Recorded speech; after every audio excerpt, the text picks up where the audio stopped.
Happy Good Friday to my friends in Portage County and abroad. From the KSTV studios at Franklin Hall, we are on shift for an Easter weekend edition of Overtime. Let's get started with the Kent State baseball team. They took on the Ohio Bobcats yesterday and continued their offensive dominance, posting up another double-digit performance in the run column, winning 13-4. This win moved the Flashes to 22-13 on the year, which is good enough for third place in the Mid-American Conference standings.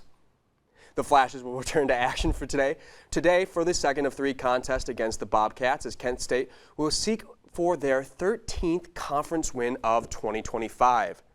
David Williams, thank you very much for coming on, sir. Thank you for having me. This baseball team, I'm pretty excited. Hey, me too, man. I've been really following them. They are probably baseball is my favorite sport. Mm-hmm. I have been to so many of their games. And how could it not be? Yeah, I mean, it's probably one of my favorite Kent State sports to watch. Not like that I'm saying anything against the other teams, but they are just, man, they're something else. Oh, yeah. Let's just take a quick peek at these slash lines. Hayden Yatzak, graduate student utility man, posting up a dream of a slash line.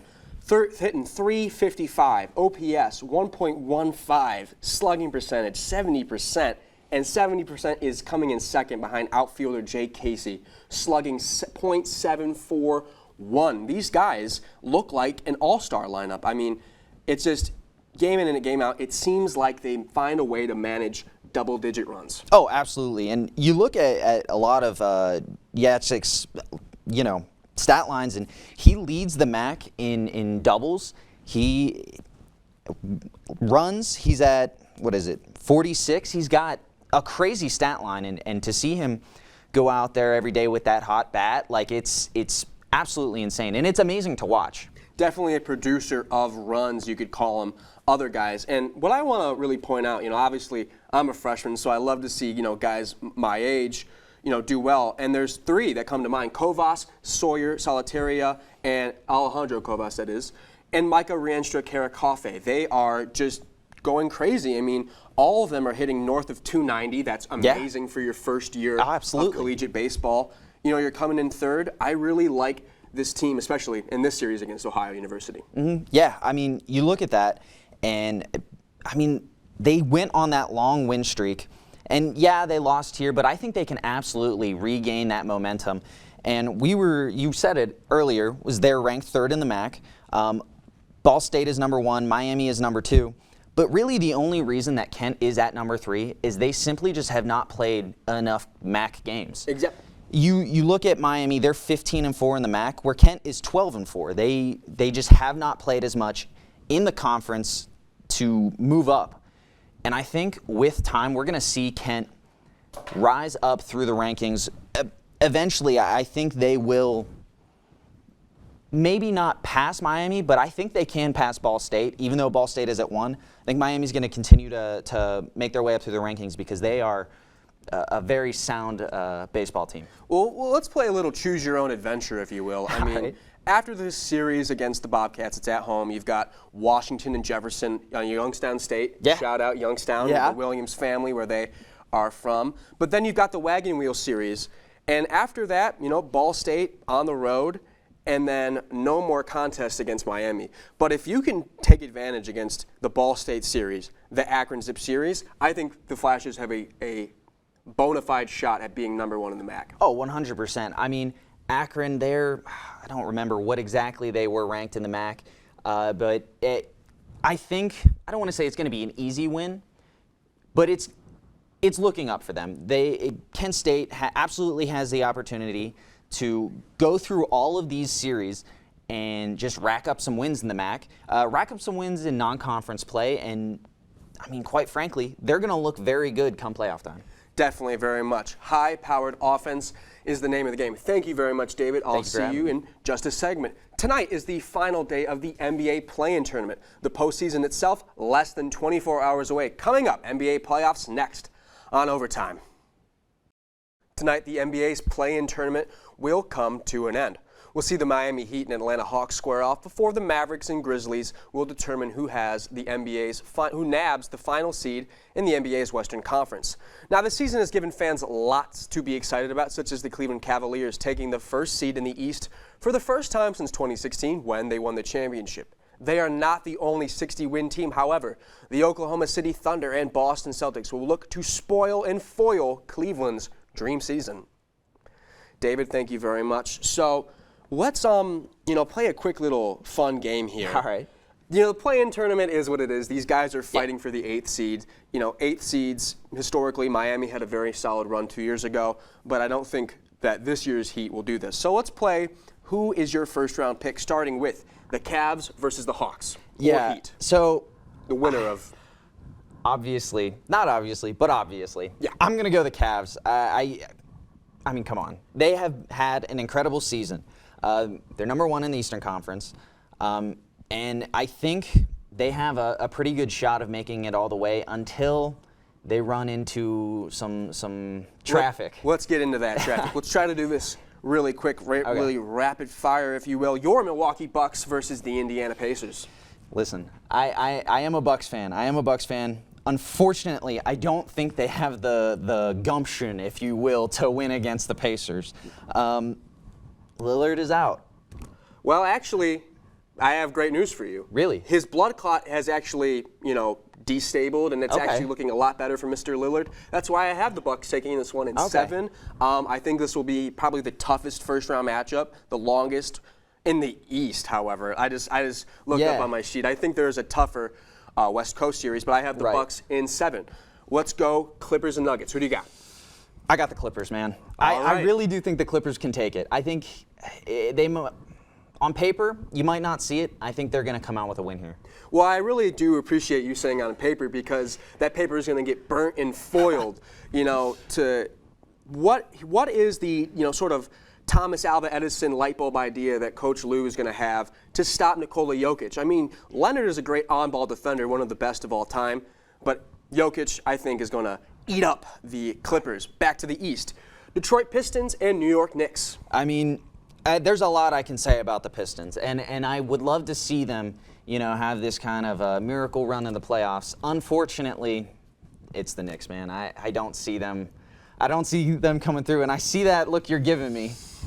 What? I love the Detroit Pistons, man. I really do. What a year. I mean, coming off a year in the 23-24 season, they had the longest streak of consecutive losses in the history of the association. They're tough. They're coached by Coach J.B. Bickerstaff, who was gained notoriety for revitalizing the Cavaliers in the second post-LeBron era.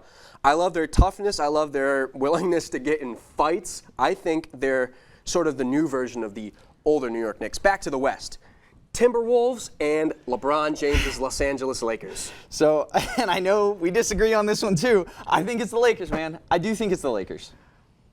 I think I'm just kind of tired of the Lakers getting away with having no post presence. I mean, Jackson Hayes is going to get you boards, but you're giving one of the greatest interior post defenders of all time, a guy that's a surefire Hall of Famer in Rudy Gobert, pretty much free range to pick on whoever he wants. And then when you've got tough defenders like Jalen McDaniels and shooters like Ingles, and he's not going to play that much, but really Anthony Edwards, I like the Timberwolves in 7. Back to the East.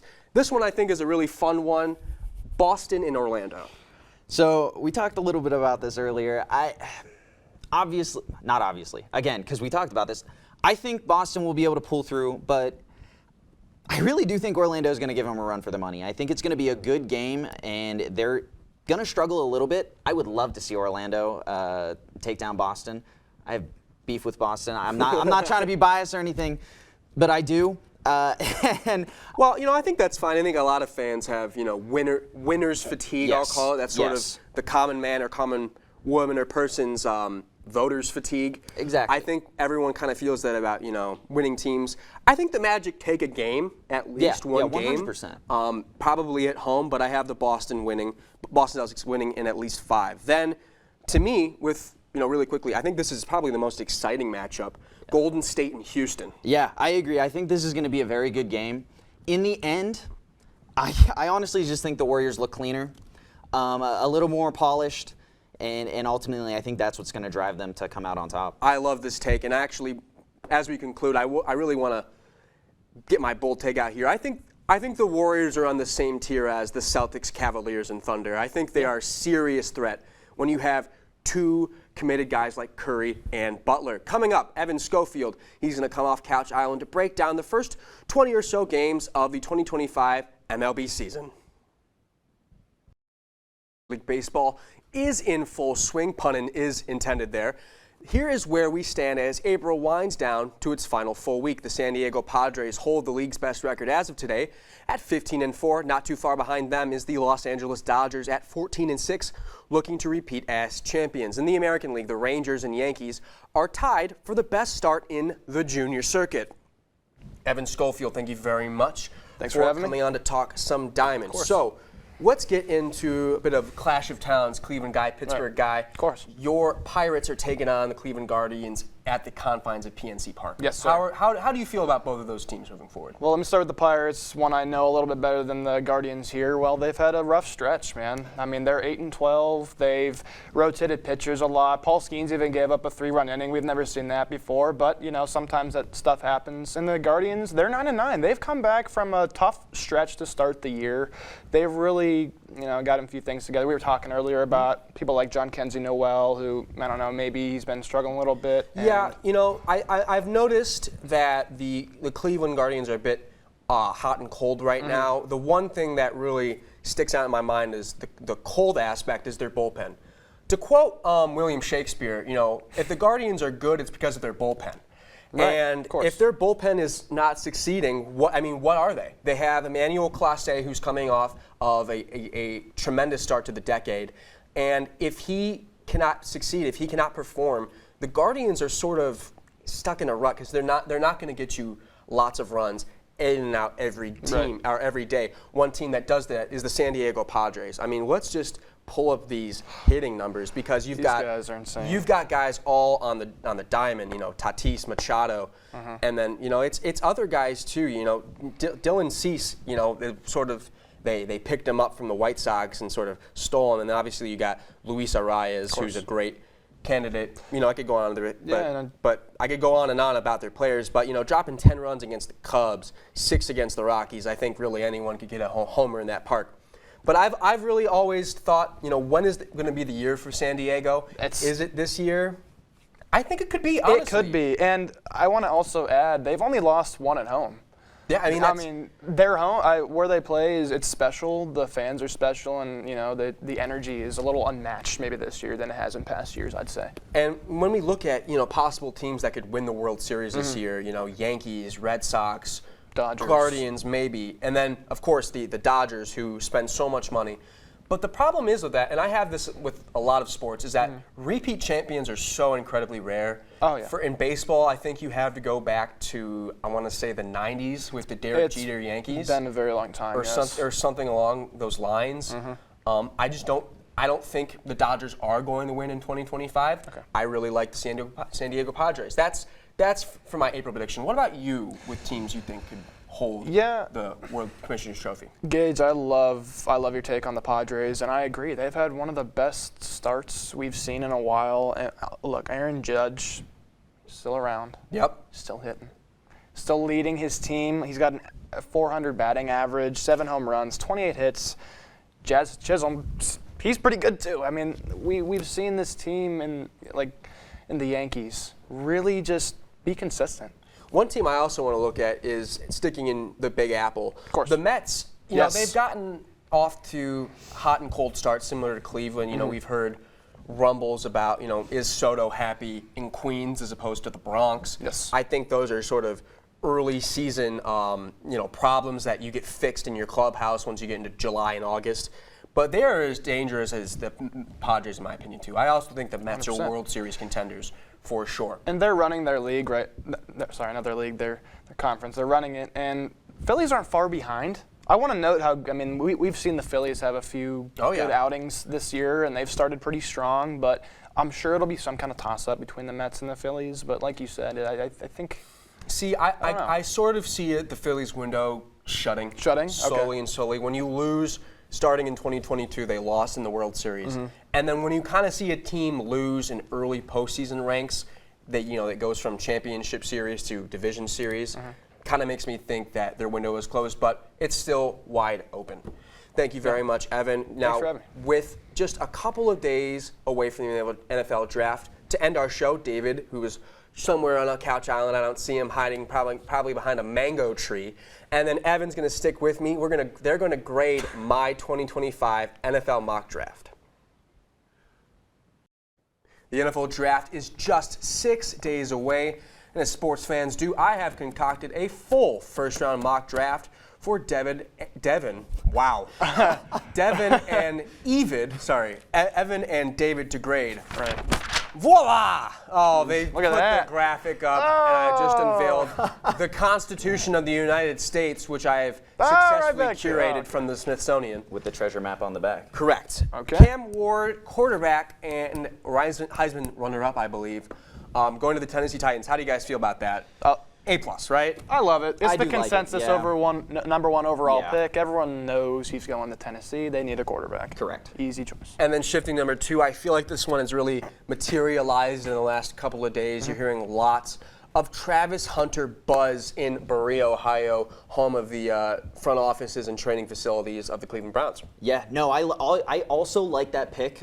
Basically, everything I've seen has said that. Your first 2 picks have been spot on for me. Yeah, watching his tape, even back in high school, I mean, the way he's able to make receptions is insane to me. He is the best player available for the Browns to take. They should take him. I mean, obviously we thought it was going to be Abdul Carter at first, but I think this would work better in their system with a quarterback like Joe Flacco. Yeah, I like that point. I think what's really separated him from Carter, and Carter is an all-world talent, is that I think if the Browns get Hunter, we'll really see the Shohei Ohtani of the NFL, or at least an attempt of it. Moving on to the New York Giants, I have Will Campbell, offensive tackle from Louisiana State. How do you guys feel about that? All right, well, I'll go. You want me to go? Yeah, you can go. I'll take Abdul Carter. I just made this point. I think he will be the best player available for the Giants. They figured out. You said tackle? Yes, he is a tackle. Okay, so I like that pick as well. I think that could interchange between that and Abdul Carter. It just depends on which way they want to go. I don't really remember how good they did in free agency as far as offense goes. So, and then David, don't know. any rebuttal to that? I don't disagree, but I don't think it's 100%. I'm giving you a B on this one. Yeah, I think it's a good grade. I think it's a good pick, but I think there's definitely this is where it starts to. I'm Shift. looking at your draft, and I think we're gonna see a little bit of shift in opinions here. All right, 4, Abdul Carter. Okay. Just grade the pick alone. Grade the pick. Not where it is in your order, but if Awesome. moving forward, Yeah. if they fell to this team, how do you feel? If they fall that far, I think it's an A Yeah, as far as I I'm agree. concerned. Yeah. I 100% agree. In a similar case, I have Mason Graham, who's just a unit of a interior defensive lineman heading to the Jaguars who really need it. Then I have Tet McMillan to the Las Vegas Raiders, Tyler Warren Yes. to the New York Jets. Love it. Will Johnson, cornerback from Michigan, pairing up with J.C. Horn. I think that makes a really great Carolina Panthers defense. I know you guys have a bit of differences. Yes. Mike Green, which I think I have him all the way at 24, so I think I swapped- What's the discrepancy with that? I made a mistake. I swapped him and Mykel Williams as an edge. I have a Panthers fan, and he is all for drafting an edge rusher because they can never just get pressure on the outside. They have a few good wide receiver talents, but yeah, I would definitely take Mykel Williams out And of then Georgia. to round out the first 10 picks, it's actually 2 very famous players. Shedeur Sanders, hopefully for the Saints finally finding their heir apparent to Drew Brees, and Ashton Jeanty heading to Chicago, making a nightmare backfield with Caleb Williams and Ashton Jeanty. Now, we have 11 through, we got a bit more time.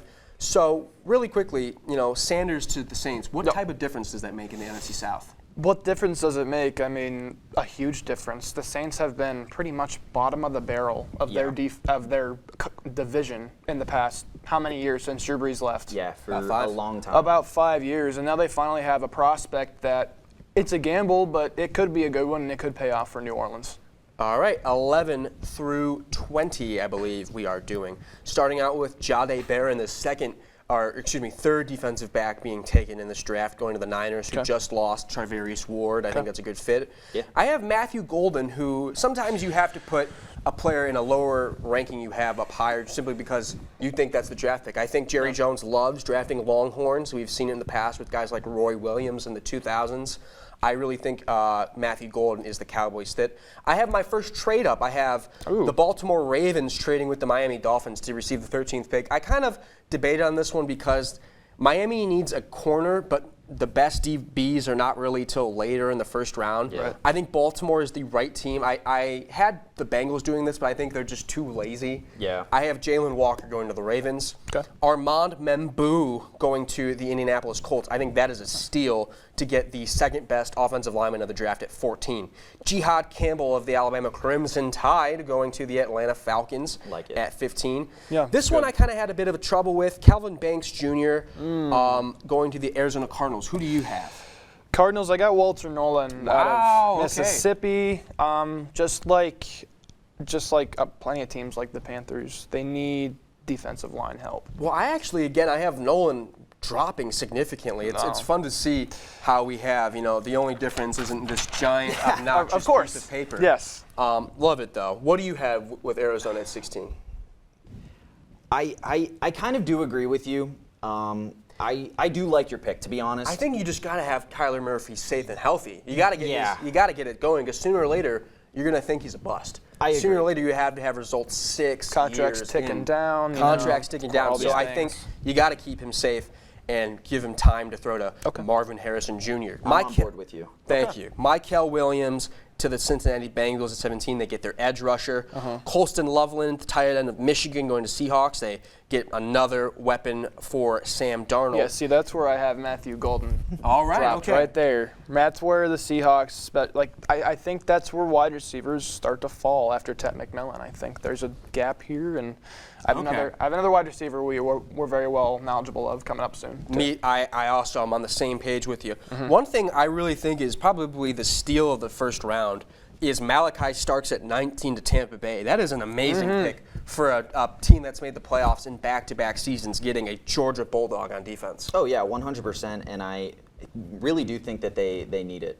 Definitely pairing them up with Winfield. Thank you very much. Antoine Whew. Winfield, yes. So many names to keep track. And finally, rounding out pick 20, 20 and 21, I have running back Marion Hampton to the Denver Broncos and Derek Harmon. I know this was a dream pick of yours to the Steelers. Yes, it was, but you mean 21? 21. 21. Derek Harmon is the pick for the Pittsburgh Steelers. A lot of things have been mocked for them. The trade up for Shedeur. I don't get the trading up when you have only 6 picks. But Derek Harmon's perfect. He's a guy that could probably fill Cam Hayward's spot. As a reporter who tends to focus on the Pittsburgh area of things, where do you see them taking a quarterback, and who do you see them taking a quarterback? As far as Steelers. quarterback goes, well, in this case, you really have to think about Jalen Milroe. Okay. That- Jalen Milroe in the 3rd round? I would say 3rd rounder. I would say that's as far as he drops, but I think also the Pittsburgh Steelers are in need of a running back. So Maybe Quinshawn Junkins. yes, a lot of decisions for GMO Marcon to think about, but definitely we'd go with Derek Harmon. Switching on the last 10 picks of the draft, I have Emeka Ibuka going to the Los Angeles Chargers. I think that's another steal of a pick. I mean, 100%. Yeah, it is. You get one of the all-time leading Buckeyes, and surpassed legends like Garrett Wilson and Evan Spencer and Devin Smith. Just so many guys he elapsed in yards. Right. Luther Burden to the Green Bay Packers. They get yet another receiver. A+. Now this is where I have Mike Green, number 24. This is a trade. He is going to the Bills. They're trading. The Vikings are actually trading down to 30. They're going to get Mike Green. That's a steal. All right. I have back-to-back Buckeyes. Donovan Jackson to the Texans and Josh Simmons to the Rams. How do we feel about this? getting some pass protection. Yeah, I have Josh Simmons actually going pick before to the Texans. All right. But both are offensive tackles. I have Rams going with Josh Connolly Jr. out of Oregon, another offensive tackle. Good tackle from that class. Very funny you mentioned that, because with the pick that the Dolphins would have or will receive, say this trade plays out in reality, they have Josh Connerly in my mock draft. All right. Then moving down to the final 5 picks, Tyler Booker, I think, is a very solid offensive guard. I think our good friend Mads Miller would be really appreciative to Yes, get some 100%. offensive line help for Jared Goff. Another steal I really love is Shamar Stewart to Washington, sort of getting that edge rush filler they would have gotten. Say they trade for Myles Garrett, but that fell through. Yeah, I mean, what are you going to do there? With the 30th pick, I have Nick Amanawari, safety, going to the Vikings. I think that's a really good pick. You got Harrison Smith, his career may be coming to an end. You need more security. I think we really saw that in their playoff loss against the Rams. Defense was a problem heading into that, and now I think defense, you get it fixed. And to add to your point, if I may, another Buckeye is what I have at the Bills pick. Tyleik Williams out of Ohio State. I like that pick a lot. You think their defense has struggled. We just saw it against Kansas City, of course. But I like that pick. But yeah, definitely. If the Bills were to stay at 30, that's a great pick, Ev. 31, another Buckeye. Obviously, they were chock full of talent. That's why they won the championship. I have Travion Henderson, running back, going to the Kansas City Chiefs. What do you guys think about that? I hope you're wrong.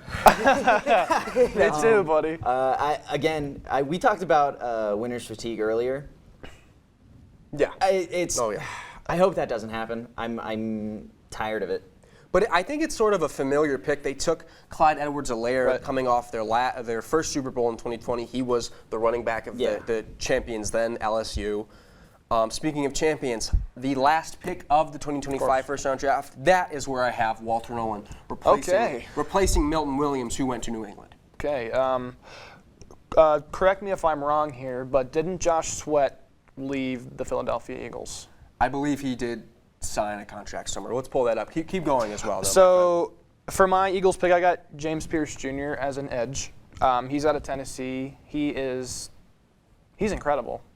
And I think that the Eagles could just go ahead and put a nice new edge rusher in there, maybe run it back. Josh Sweat signed with the Arizona Cardinals. Okay, that's what I thought. So that's why I feel like that one kind of went more under the radar. But overall, if you guys could give me the one simple letter for my draft to end it all, what would you give?